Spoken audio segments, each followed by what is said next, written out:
What is up, guys? It's your boy Rick Gakis, and today we have the Vault Guide for the Carcadia Burn Location in Borderlands 4. We're going to be showcasing everything you need to know about how to open and complete the vault in this area. All of these silo locations, all of those hidden Vault Key Fragment locations, the vault door entrance, and how to beat the vault itself. And so, let's get started.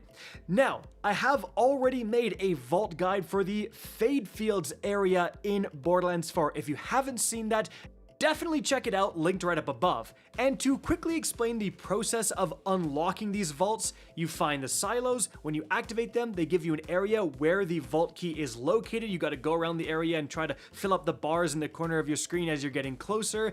Then when you get all of the vault key fragments, you have to go and find the entranceway, the door to the vault, and then you go through the vault. So, let's start with those silos and the corresponding vault key fragments. The first silo we are going to look at here is going to be the Rusticle hurl located right here.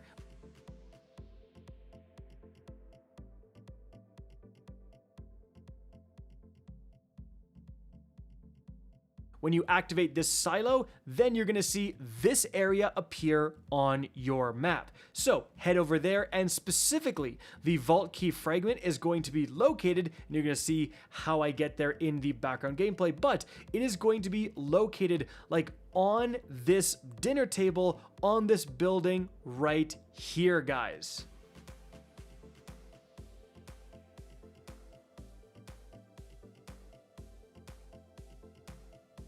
Now moving on from there, the next silo we're going to look at is Judgment's Lapse, located right here on the world map. And after you activate this silo, it's going to direct you to go to this area on the world map to find your fragment.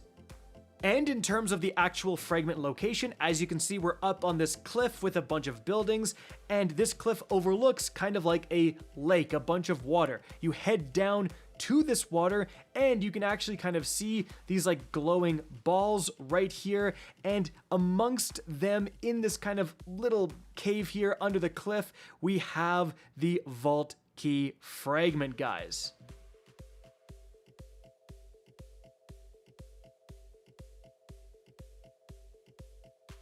Now, the final silo is called the Sight Unseen. It's located right here on the world map, and after you activate it, here is the area it wants you to go to find the vault key fragment. So we're gonna head over there, and in terms of where it's actually located, guys, you're gonna want to head the direction you see me go in the background gameplay. There's a big kind of like wall here. You actually need to go underneath the wall through a tunnel system going through it. Then you're going to get to this section of the tunnel system.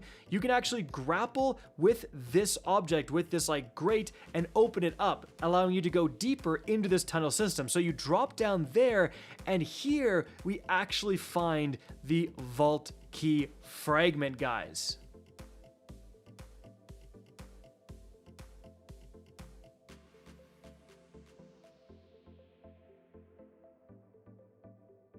Now, once you've acquired all of the vault key fragments, remember you don't have to do them in the order you see in this video, you're going to unlock the rough location of the vault door, and you can see that on the world map right here. So in terms of the door location, all you need to do is head right in the open here. As you see in the background gameplay, this is probably the easiest vault door to find in the game.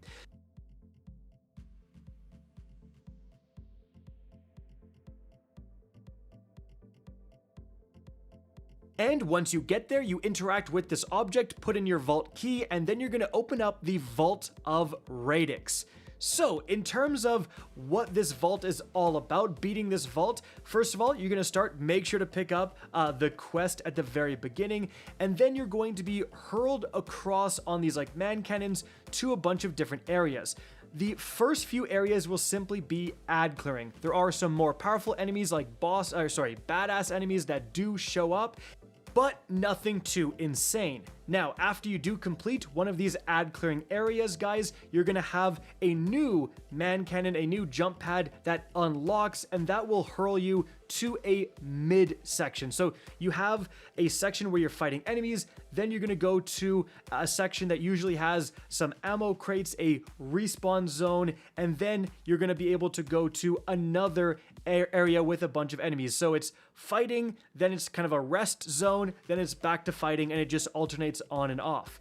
So importantly, as you're going through this vault, guys, and you've done a few of those ad clearing areas, you're eventually going to have a kind of special boss that spawns, and this is the only place you're going to encounter this kind of boss until you level up pretty significantly. Now, this boss is going to have a unique purple shield, as you can see right here. So what you need to do to kill this boss is that you're going to have to specifically shoot the crystals on this boss. So you'll be getting criticals for shooting those crystals, but importantly, when those crystals explode, when you do enough damage, you're gonna see these purple wisps that spawn near the boss. If you don't shoot these wisps, they will attach back to the boss and can actually regenerate these purple crystals. So make sure you do blow up the wisps, you crit the wisps after you also destroy the crystals on the boss, guys.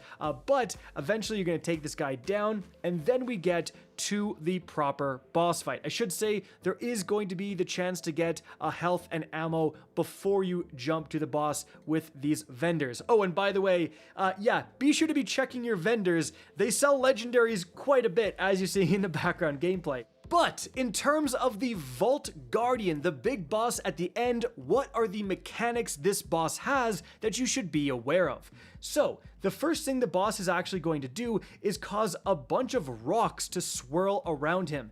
These rocks can absolutely block incoming projectiles, so just be careful if you have like a big one-shot attack or a rocket launcher. You want to time that properly so you're not just hitting a rock.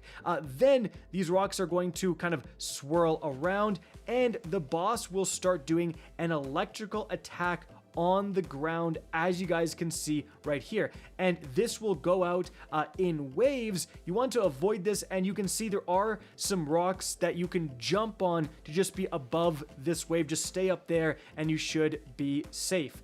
The boss will eventually go into the air, and you will see like kind of smaller rocks swirling around. These smaller rocks in the air are going to be kind of where lightning will come down on the ground. And if you're looking at the ground, you can see these like small blue shapes start to appear on the ground. That is where the lightning is going to strike. So you need to be very cognizant of where you are in relation to these lightning strikes. They do a ton of damage. Make sure you're looking around and make sure that there's not like a blue effect appearing underneath your feet, if you know what I'm saying. But while this is happening, the boss is still damageable. So like if you can kind of get to a safe area, avoid the lightning, you can absolutely still DPS the crap out of this boss. Now, after this, the boss is going to generate like a huge spike on his arm and actually tunnel under the ground, as you can see. So just keep in mind that's coming.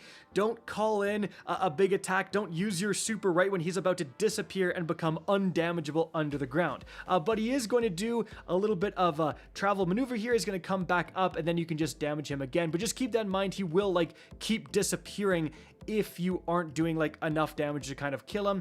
He has one new attack that he's going to do where these arc rocks shoot out kind of from the ground. Just avoid them.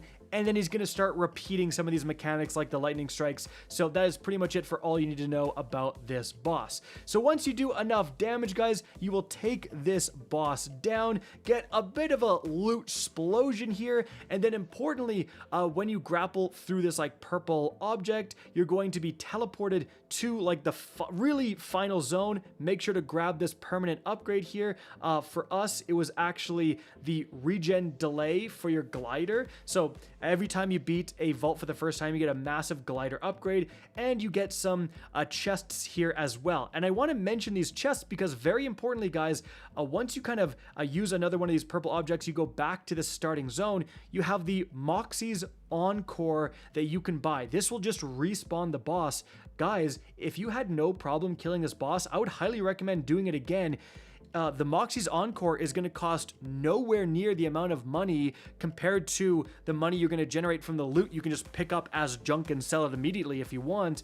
And importantly, when you do beat this boss again via the Encore system, the chests actually respawn. So you get to open 2 more chests as well every single time you activate that Encore machine. So this is actually a great way, if you can beat this boss with relative ease, it's a great way to stock up on high quality loot before continuing with your journey through the campaign.